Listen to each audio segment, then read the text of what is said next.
Assalamualaikum warahmatullahi wabarakatuh. Saat ini aku sedang berada di tempat pemakaman umum Kampung Cilenga, Desa Salawangi, Kecamatan Lewisari, Kabupaten Tasikmalaya. Nih, aku mau mengunjungi salah satu makam yang ada di sini.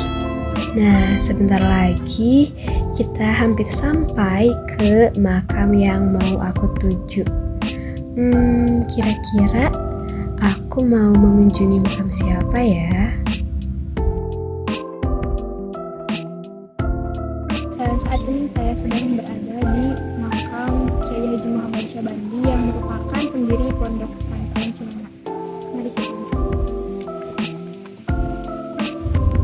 Dilihat dari bentuk makamnya sendiri, makam beliau ini tidak ada sesuatu yang spesial, bahkan terlihat lebih sederhana dari makam pada umumnya.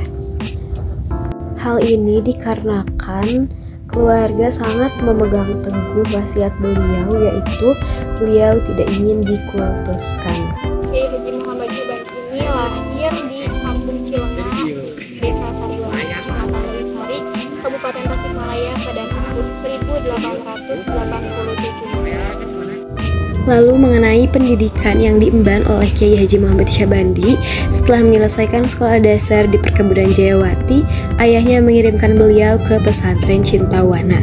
Setelah itu beliau melanjutkan ke pesantren Cikalang, Tasikmalaya.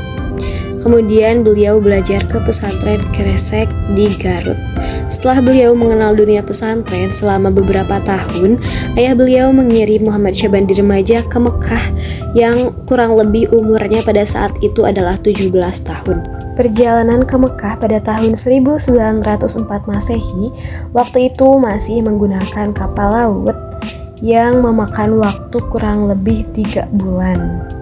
Di Mekah, beliau belajar dari kitab tingkat awal hingga tingkat tinggi yang dibimbing oleh guru-guru ternama pada saat itu, di antaranya Syekh Abdus Salam, Syekh Mukhtar, dan para ulama Nusantara yang bermukim di Mekah.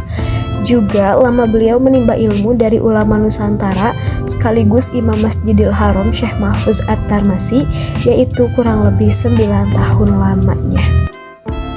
Pada tahun 1916 Masehi, beliau pulang ke tanah air karena kiriman uang buat pulang sudah sampai di tangannya.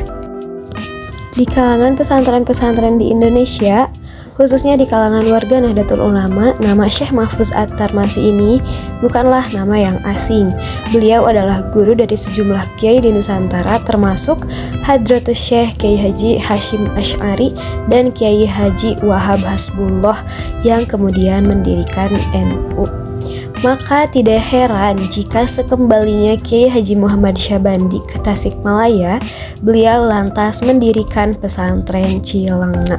Beliau ini mendirikan Pondok Pesantren Cilenga pada tahun 1917, dan selain itu beliau juga merupakan salah satu tokoh pendiri Nahdlatul Ulama di Kabupaten Tasikmalaya ini.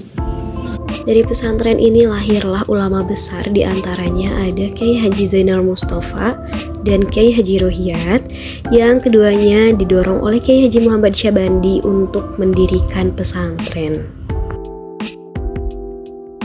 Sejak berdirinya Nahdlatul Ulama di Surabaya, Kiai Haji Muhammad Syabandi meminta informasi lewat surat kepada Kiai Haji Hasyim Asy'ari di pesantren Tebu Ireng, Jombang. Informasi ini berlanjut hingga berdirinya Nahdlatul Ulama cabang Tasikmalaya. Kejelasan utama organisasi ini dikuatkan dengan seringnya kedatangan utusan Kiai Haji Hasyim Asy'ari kepada Kiai Haji Muhammad Syabandi. Pada tahun 2022, nama Kiai Haji Muhammad Syabandi diabadikan menjadi nama jalan. Diabadikannya nama beliau sebagai nama jalan merupakan bentuk apresiasi serta pengakuan sebagai tokoh masyhur di Tasikmalaya. Cukup sekian video dari saya, semoga bermanfaat. Wassalamualaikum warahmatullahi wabarakatuh.